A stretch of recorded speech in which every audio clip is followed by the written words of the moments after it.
Ila anasema ni usalama wa taifa, unawatafutia watu. Kwa nini juisi na haikuwa vitu vingine? Nimekuwekea video na baada ya maneno haya nitakuachia usikilize anavyozungumza, alafu uniambie wewe umepata picha gani juu ya mtazamo tofauti juu ya biashara na aina ya watu ambao wanahitajika kufanya biashara gani. Je, ukiwa mzuri unatakiwa kufanya biashara gani na ukiwa mbaya unatakiwa kufanya biashara gani? Je, kiutaalamu wako au kiimani unafikiri kuna mtu mbaya na mtu mzuri?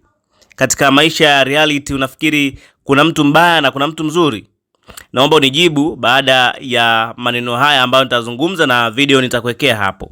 Lakini hoja yangu ni kwamba kuna namna maswali yalivyokuwa yanaulizwa na hata comment ambazo nilikuwa nikisoma katika video mbalimbali za mwanadada huyu ambaye ni muuza matunda maarufu. Watu wanamuuliza maswali, wewe na uzuri huu inakuwaje unauza matunda? Huenda wewe na uzuri huu unaweza ukawa ni usalama wa taifa, siwe muuza matunda. Swali langu, je, kuna watu ambao wanastahili kuwa wauza matunda kutokana na mionekano yao? Kwamba ukiwa hauna sura nzuri au una sura haisiyo kuwa na mvuto, basi wewe unastahili kuuza matunda? Ni maswali ambayo nimekuwa nikijiuliza mimi baada ya kupitia video za mwanadada huyu ambaye anaonekana ni mzuri na ametrend sana kwa kutokana na biashara yake ya kuuza matunda kwenye daladala, kwenye foleni barabarani ambapo gari zinakuwa zimesimama. Sasa dada huyu kimonekano kimwangalia kiukweli ni mzuri na anavutia, by the way, anavovaa ni smart, na wengi ambao walijaribu kununua kinywaji chake au vinywaji vyake, juisi zake, wanasifia kwamba ni nzuri, ziko smart, yani kwa maana kwamba ni safi.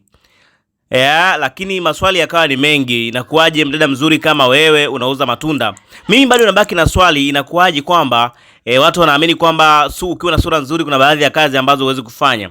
Na ukiangalia mitazamo ya watu wengi ni kwamba ukiwa mzuri unatakiwa ufanye kazi labda ya saluni, ukiwa mzuri ukikosa kazi kabisa ufanye kazi labda ya kwenye maduka ya simu yale, pengine ufanye biashara fulani ambazo za kuvutia wateja tofauti na kutembeza labda bidhaa barabarani, kupigwa na jua. Ukiwa mzuri utakiwi labda kuuza mandazi, utakiwi kuuza barafu, ice cream, kwa maana ya kwamba utembeze vitu njiani. Ukiwa mzuri utakiwi kupika chapati, uuzi mgawa. Ni maswali ambayo nimekuwa nikijiuliza, kwa nini unaamini uzuri unabagua baadhi ya kazi? Kwamba tuamini kwamba wanaofanya kazi fulani zikawafiti ni watu wenye sura mbaya au wenye muonekano mbaya.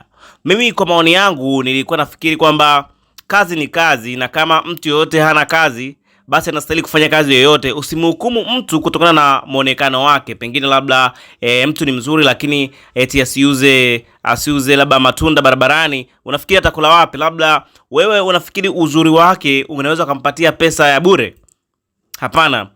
Jibu ni hapana. Na maana lazima hata kama ni mzuri hana kazi, lazima atafute kazi yoyote ambayo anayoweza kuifanya.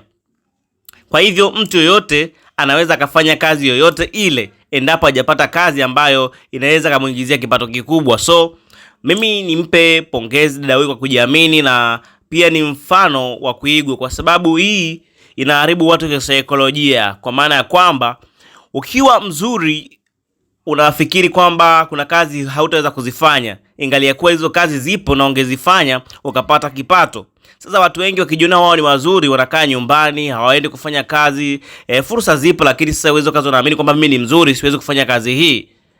Mimi nitamani watu wajue na wajifunze kwamba uzuri hauchagui kazi. Hakuna kazi ambayo imewekwa kwa ajili ya watu wazuri na kazi ambayo imewekwa kwa ajili ya watu wenye muonekano mbaya. Kwa hiyo kazi ni kazi, inafanyika pale ambapo wewe unaona inastahili kuifanya na akakuingizia kipato, na ukiamini kwako ni kazi halali na si haramu.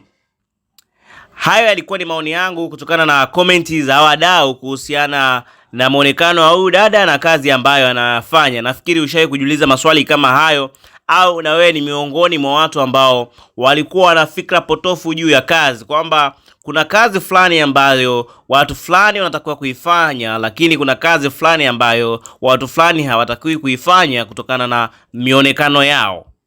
Tuandikie kwenye comment hapo, wewe ni kitu gani ambacho umeweza kujifunza, na ni kitu gani ambacho wewe huwa unachukulia watu fulani wakifanya kitu fulani. Mimi ni Steven Kamil na hii ni Spruce Online TV. Hivyo basi usiache kusubscribe, kulike, comment na kushare ili uwe wa kwanza kupata update na makala.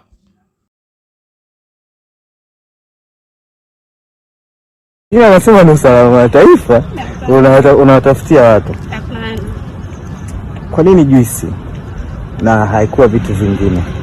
Nahisi kwa wakati huo ndio kitu ambacho nilikuwa na kimudu kutokana na kipato changu.